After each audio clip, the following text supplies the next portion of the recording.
ಸೋತ ಕಾಲುಗಳಲ್ಲೇ ಗೆಲುವಿನತ್ತ ಓಡಲೇಬೇಕಾದದ್ದು ಬದುಕು.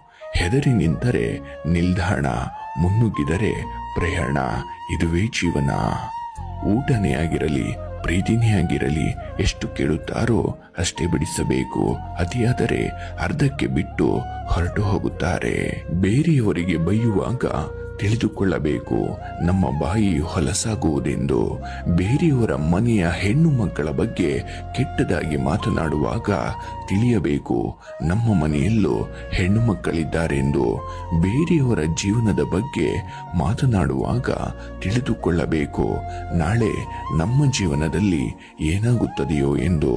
ಬೇರೆಯವರ ಮೇಲೆ ಸುಳ್ಳು ಆಪಾದನೆ ಹಾಕುವ ಮುನ್ನ ಯೋಚಿಸಬೇಕು, ಸತ್ಯಕ್ಕೆ ಯಾವಾಗಲೂ ಜಯ ಸಿಗುವುದೆಂದು.